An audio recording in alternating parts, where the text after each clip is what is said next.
الحمدللہ علی کل حال والصلاة والسلام علی صاحب حسنہ و جمال اما بعد۔ عید میلاد النبی ہے، کیا سہانا نور ہے، اور آ گیا وہ نور والا جس کا سارا نور ہے۔ عزیز دوستو، یہ بڑا پربہار موقع ہے، یہ مسرتوں کا، شادمانیوں کا، خوشیوں کا، اور ایسے ہے جیسے سارے چمن میں بہار کھلی ہوئی ہے، ایسے ہے جیسے کوئی بیماروں کو شفا دے گیا ہے، اور ایسا محسوس ہو رہا ہے کہ جیسے گلیاں اور بازار بول کر کہہ رہے ہوں کہ نہیں، آج اللہ نے ہر چیز کو بہار عطا فرمائی ہوئی۔ یہ ٹھنڈا ٹھنڈا ماحول اور یہ مہکا ہوا خوشبودار موسم، یہ میرے نبی پاک علیہ السلام کے میلاد مبارکہ کی خوشی منا رہا ہے۔ حضرت آدم سے لے کر جناب عیسیٰ تک آپ سارے انبیاء کو پڑھ لیں، وہ سارے یہی کہتے رہے کہ اللہ کے رسول آنے والے ہیں، اللہ کے رسول آنے والے ہیں، وہ آنے والے ہیں۔ بس فرق اتنا ہے، وہ کہا کرتے تھے آنے والے ہیں، اور ہم کہہ رہے ہیں کہ آ گئے ہیں۔ او مسلمان، تو چھوٹا سمجھتا ہے، تو شاید ہلکا جانتا ہے، ہوش کر اور اپنے اندر کے مصطفیٰ کریم کے اس غلام کو بیدار کر۔ رب فرماتا ہے میں نے تمہارے اوپر بڑا ہی احسان کیا، میں نے بڑا ہی احسان کیا۔ یا اللہ کیا؟ فرمایا اس بعث فیہم رسولا، میں نے تمہیں اپنا شانوں والا رسول عطا کیا۔ دیکھو تو لوگ کہتے ہیں ہمیں بھی بڑی خوشی ہے، ہمیں بھی میلاد نہیں ہم مناتے، خوشی ہمیں بھی بڑی ہے، پر جلوس میں ہم نہیں جاتے۔ میں درد مندانہ سوال ہے، بھئی ہمیں کیسے پتا چلے گا تمہیں خوشی ہے؟ خوشی ہو تو کیسے پتا چلے گا؟ بھئی ایک آدمی نے اپنے بھائی کو بلایا کہ میرے بیٹے کی شادی ہے، اس کو کارڈ بھیجا، اس نے وصول ہی نہیں کیا، میں ناراض ہوں۔ اس کو کہا شادی کی دعوت پہ آؤ، کہا میں نے نہیں آنا، میں ناراض ہوں۔ اور ہر بات پہ کہتا ہے مجھے بڑی خوشی ہے پر تم شادی کرو، آنا میں نے کوئی نہیں۔ مجھے بڑی خوشی ہے پر میں بارات کے ساتھ نہیں جاؤں گا، خوشی مجھے بڑی ہے، خوشی مجھے بڑی ہے پر میں ولیمے میں نہیں آؤں گا۔ تو آپ اس کو کیا جواب دیں گے؟ تو اپنی خوشی سام کے رکھ کول، تو نہ ہی کارے ہی چنگا ہے۔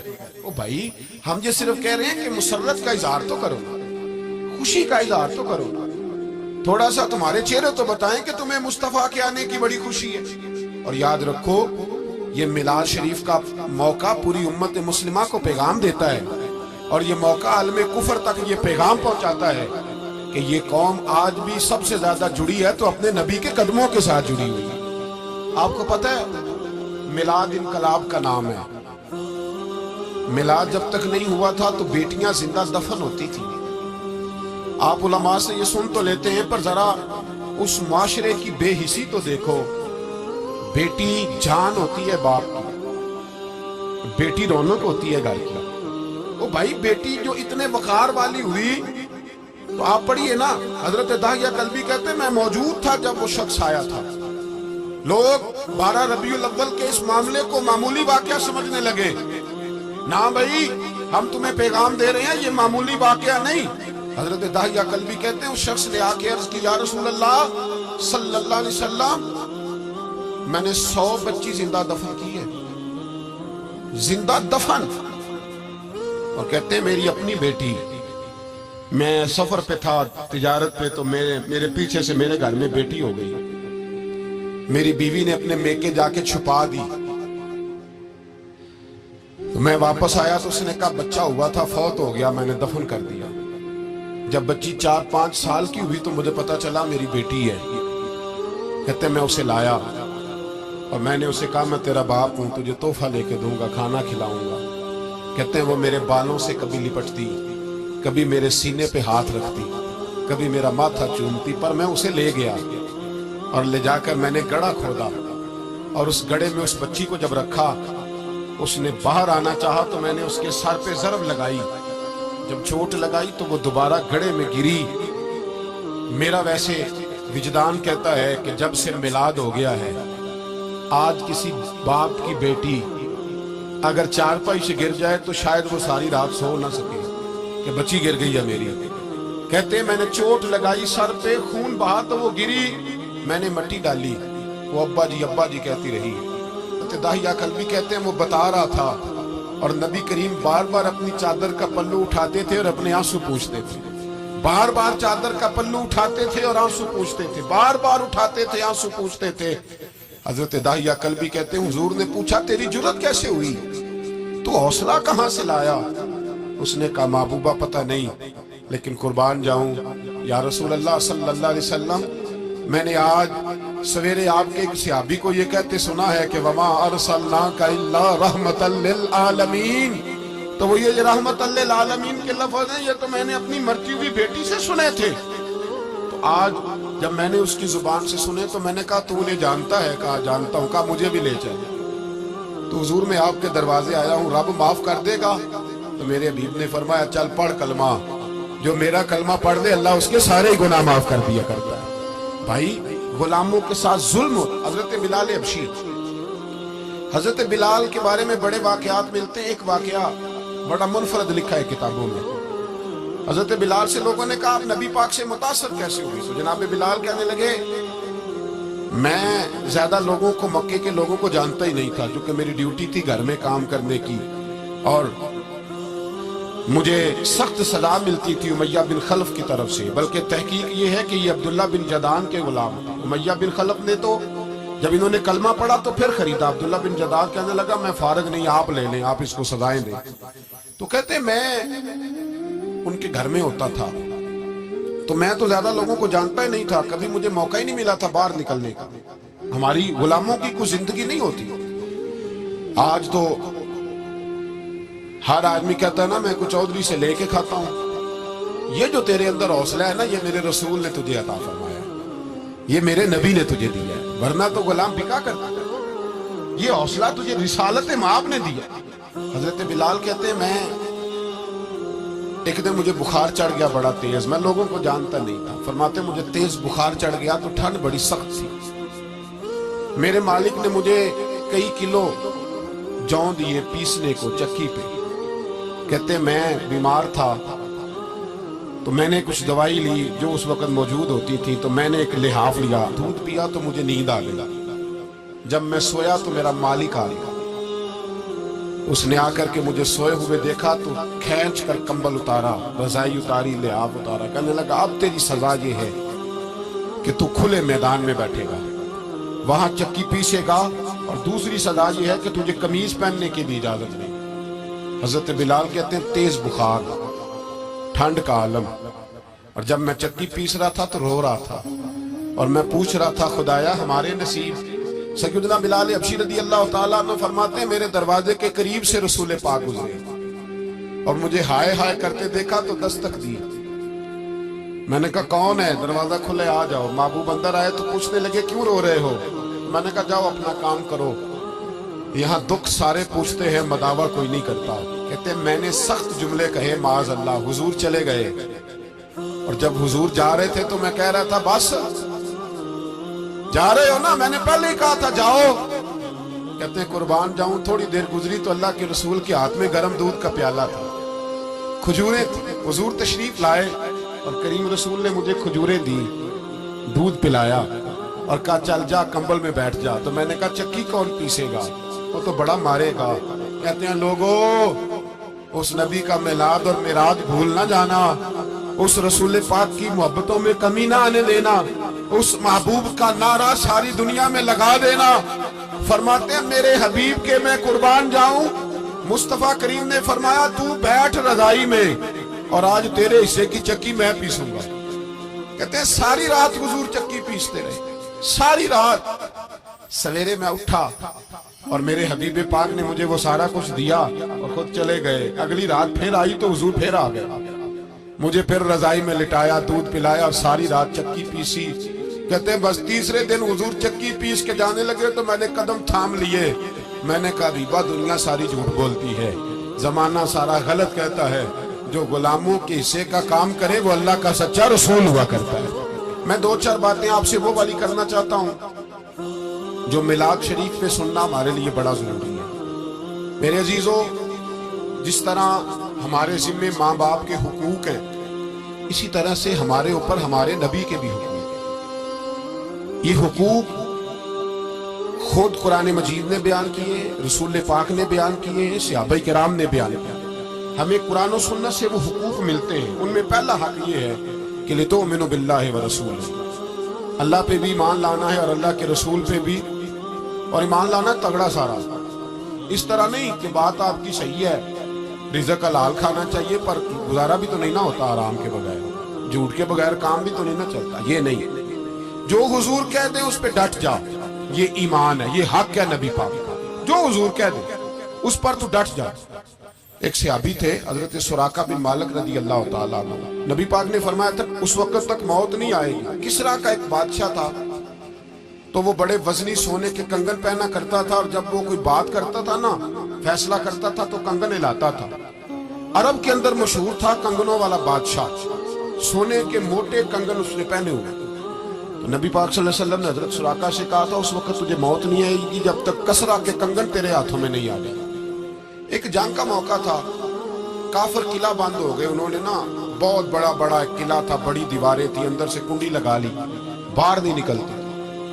مسلمانوں کی مجبوری تھی کہ وہ باہر نکلیں تو جنگ کریں۔ ایک منجنیق ہوتی تھی، اس طرح گلیل نہیں ہوتی، اس طرح دو بانس بہت لمبے باندھ کے، تو اس کے اندر جس طرح وہ جھولا ہوتا تھا بچوں کا کہ پینگ آکھی دسی انہوں، اس طرح اس کو بنایا جاتا تھا، اور پیچھے اس کے اندر گولا رکھ کے لوگ کھینچتے تھے پیچھے، اور جب چھوڑتے تھے تو وہ جا کے دشمن پہ لگا کرتے۔ اسی کو دیکھ کر پھر توپ ایجاد کی گئی۔ حضرت سراقہ بن مالک کہنے لگے اس منجنیق میں مجھے بٹھاؤ اور کھینچ کے اندر پھینکو، میں اندر سے جا کے دروازہ کھول دیتا ہوں۔ ارے میری بات کی ایمان کی بات کر رہا ہوں، اندر جا کے دروازہ کھولتا ہوں۔ تو صحابہ کہنے لگے پہلی تو بات یہ ہے کہ جب تو اندر گرے گا تو تیری ہڈی پسلی کوئی نہیں بچے گی، اور اگر بچ بھی گئی تو جن کے بیچ تو جائے گا وہ تجھے چھوڑے گے، رزق نہ لے، تو نہیں بچے گا اگر اندر گیا تو۔ جناب سراقہ بن مالک آنکھیں کھول کے دیکھا، فرمانے لگے تم مجھے پھینکو، مجھے کچھ بھی نہیں ہوگا، بالکل بے فکر ہو کے پھینکو۔ کس لیے؟ فرمایا اس لیے کہ میرے رسول نے فرمایا تھا تو اس وقت تک نہیں مرے گا جب تک کسرا کے کنگن نہیں آ جاتے۔ کنگن ابھی نہیں آئے، جب تک کنگن نہیں آئیں گے حضرت اسرائیل بھی کوئی نہیں آئیں گے۔ ساڑھے نبی دی زبان ساڑھے واسطے قرآن۔ حضرت سراقہ بن مالک کو پھینکا، اندر گئے، گرے بھی، دروازہ بھی کھولا، باہر بھی آئے، سارا کچھ ہوا، اور باہر آ کے لوگوں سے کہنے لگے تمہیں کہا نہیں تھا کہ میرے نبی کے فرمان بڑے سچے ہیں؟ ہوا ہے کچھ؟ زمانہ گزر گیا، حضرت عمر کا دور آیا تو حضرت سراقہ بڑے بوڑھے ہو گئے، یہ آنکھیں جھک گئیں، بال سفید ہو گئے، بیمار ہو گئے، ضعیفی آ گئی۔ اس وقت کسرا کا علاقہ فتح ہوا اور کنگن حضرت عمر کے پاس آئے، تو جناب عمر فاروق رضی اللہ تعالیٰ عنہ نے فرمایا جاؤ بلاؤ سراقہ کو۔ لوگ کہنے لگے حضور وہ تو اٹھ نہیں سکتے، بوڑھے ہو گئے۔ فرمایا ایک دفعہ کان میں جا کے کہو تو صحیح، کہو تو صحیح۔ کہتے ہیں کان میں جا کر سراقہ کنگن آ گئے ہیں، تو اس بوڑھے کو اللہ نے زلیخا کی طرح جوانی عطا کی، اٹھے۔ اور حضرت عمر کے زمانے میں جب مسجد نبوی بھری ہوئی تھی، کسرا کے کنگن حضرت سراقہ نے پہنے، تو صحابہ پھر میرے رسول کے نعرے لگانے لگے، کہنے لگے دیکھو میرے نبی نے جو فرمایا حق اور سچ فرمایا۔ ایمان کی مضبوطی لائیں۔ مسلمان کمزور باتیں کرتا ہے، اس کمزوری سے باہر آئیں۔ یہ کہتا ہے میں مسلمان ہو جاؤں گا، نمازی ہو جاؤں گا تو دکان کیسے چلے گی، داڑھی رکھوں گا تو حالات کیسے بدلے۔ باہر آئیں، ایمان میں مضبوطی لائیں۔